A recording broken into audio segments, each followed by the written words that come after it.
I am San Holo. I'm a music producer.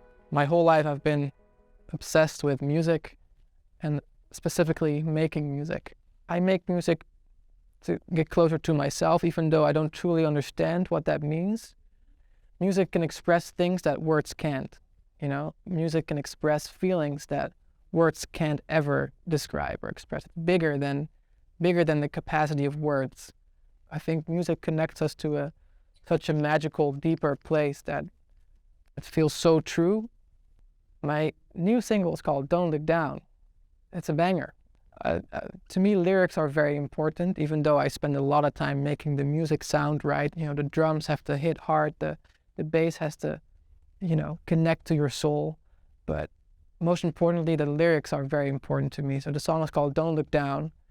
And even though it's, like I said, a banger, it's kind of about depression. So it's a very uplifting, heavy-hitting song, but it's about depression at the same time.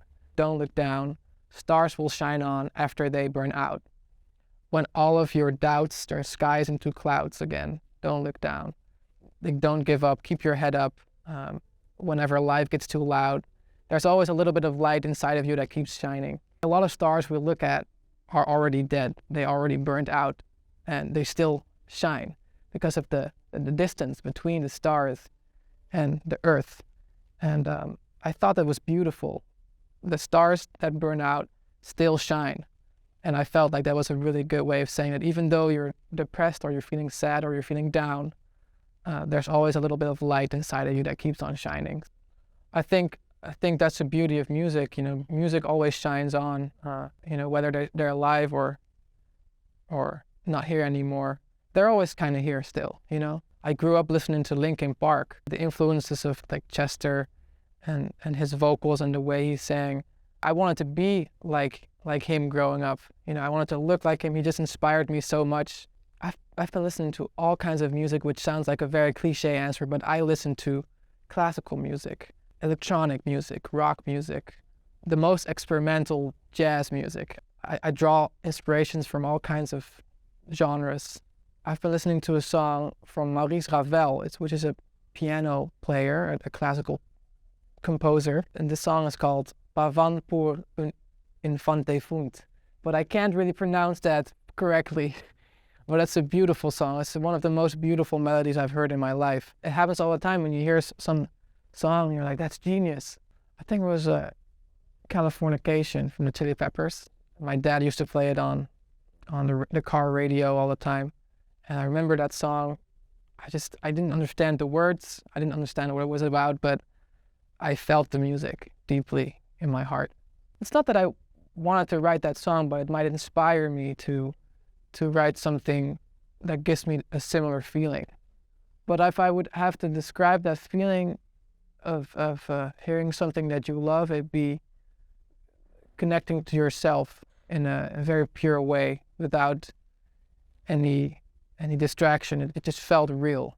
I don't exactly know how that works, but subconsciously I think everything you hear in life, even non-musical things, whether you hear a conversation or a sound or a car in the background, everything inspires what you end up creating later on in life when you're working on music. I definitely think Maurice Ravel and Debussy and all the bands I listened to when I grew up have inspired me. But if anything, I never try to copy anyone. I want people to hear it's a San Holo song the first second. I've been thinking about this for such a long time. What is the San Holo sound? You cannot describe it. You cannot describe it in words or not even in visions or any other form. If you listen to my music, you'll hear it. You'll recognize it, even though you might not be able to put it into words. I think you can hear the San Holo sound. I think the San Holo sound is not so much of a genre or a specific sound. It's a feeling, and I think it's a feeling of connecting to yourself. You're forgetting about all the layers of noise, and whether that's a guitar song or a trap beat or a house track. I think that feeling of a deeper truth is present in all of my songs. I hope you feel it. One of my most valuable possessions is my 1966 Fender Duosonic guitar. It has some scratches. It looks like I've been using it for a long time, but I think it's beautiful. I hope I never lose that guitar because I feel connected to it, and it's seen so many stages, so many cities, so many countries. Over the last 5 years, I've gone through 10 laptops, and which is ridiculous. I'm not even talking about chargers and stuff and adapters and headphones. I've used a lot of headphones.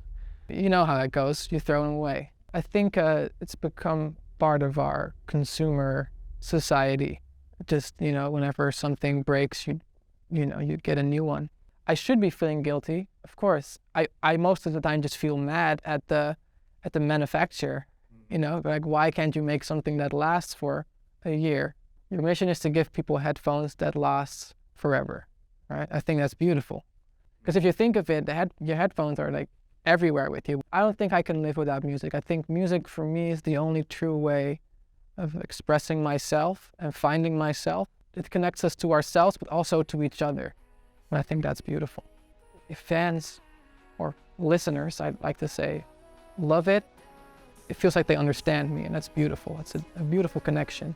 And I think sometimes the best way to describe a piece of music is to remain silent. Just feel it. Just feel.